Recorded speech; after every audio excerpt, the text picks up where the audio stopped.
Okay, so I wanted to talk about blog categories and tags and kind of what the differences are. So I'm on the dashboard of a client of mine. So if you go to posts, I'm going to show you. So she does a lot of art and a lot of healing through art. So you can kind of see these categories are art heals, beauty for ashes, and that's the title of the blog post. So these are categories through your blog. And I think a lot of people make this assumption that categories kind of help with your SEO, but unfortunately, this can confuse a lot of your users because the categories on your blog are kind of things that you post about a lot. So you can see art, artist here, artist, angelversary, and unless you're posting about those things pretty consistently, having that as a category can be pretty confusing to your users. However, tags, and I'm going to show you actually my website for this, my photography website. I think you would use a lot of those things for tags unless you are using them, that you here's basically what I'm trying to say. Categories help your users categorize where to find your pieces to your blog or to your website. So this is my blog. You go to my posts. So my categories for let's see, let me find it. Go down. Here we go. So for my photography, so here's a family that I did. So if you go to my blog, go to weddings, you go to engagements. So this is like a category, engagements, you see. So photography, small families. I just have a few, and same with these. Mariah, Jose, engagements. So pretty much everything that I have just has maybe one or two categories because that's the only really reason that I need to sort things out. But I've used a ton of tags. So you can think of these like hashtags, and these help a lot with your SEO. So I tag things like Amy Hershey if my name's misspelled. Amy Hershey Photography, Amy Hershey Photography. College graduation for my graduation pictures.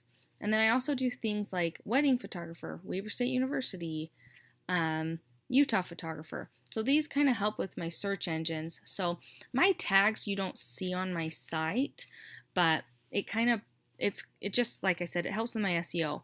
But my site, you can sort everything through photography, or if you want to see small families, you can click on small families and this will pull up. If we go back to my clients, so I had actually imported all these blog posts from an old blog. So you can kind of see the difference. So categories, that doesn't help her users a ton unless she has a lot of things for like scripture or for painting or for loss. That may, and it's totally up to the client, but from a user standpoint, that's a lot of categories to sort through. So things, so she's told me she only wants really 3 categories: one widow's mite, art, and life. So she can go through all these and decide, okay, this one's art, this one's life, this one's, one widow's mite. And then she'll take the rest of these and make them tags like I have done here.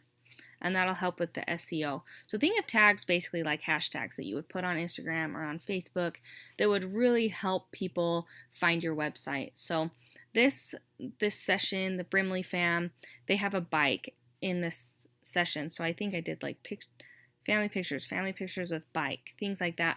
But I wouldn't necessarily put that in a category because I don't have enough sorting to do that. But I do have enough to do engagements and weddings and formal sessions and small families and lifestyle and travel. So that kind of helps me keep everything sorted. And that's how you guys can sort yours. So what I would do if I were at this point in my blog, I would go over to categories. So I'm back to my clients. Go over to categories. And so she has decided I'm going to add a new category. So she told me One Widow's Mite. That's her old blog name. So I would add that. And then she's also told me art, which, let's see, she already has that. So I'll leave that one there. And then she told me life. Let's see if she has that.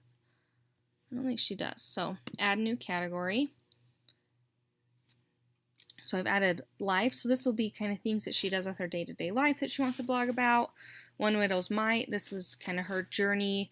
And then art. So this is the actual work that we're doing with her site, is her art and her paintings.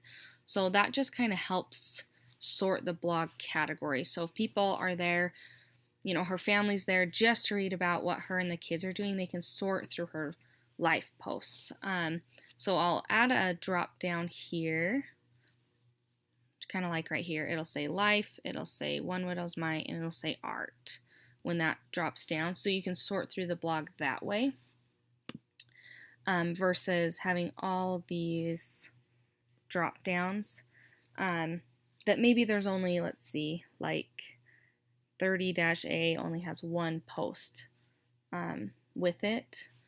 6 years only has one count, but 6 years would probably fall under One Widow's Mite. So I'm going to go back to all posts. So let's see, anything that has Brad, let's see.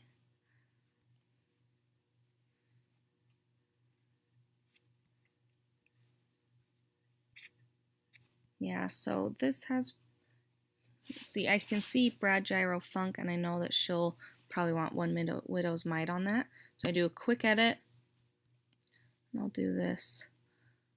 And I'll let her take off these categories, so I'm not going to do that, but I will show you just how to add one. So once she deletes all these categories, she'll just have the 3, and it'll be a lot easier to sort through. But I'll just do One Widow's Mite, and then I update it. And you can see, there it is, One Widow's Mite. So again, I'm going to let her come through and take off these other ones if she chooses to. But the way that I need to sort her blog that she's asked me to do is just those 3 categories. So that's a really quick, easy way to update your categories really fast. You can even delete categories that you don't want to by going over to categories, clicking on these, and doing bulk actions, delete, and apply. I'm not going to do that, but that's a really easy way to really narrow down where your blog posts are with WordPress, and specifically ProPhoto that we are using. Anyways, that's it. Thanks so much.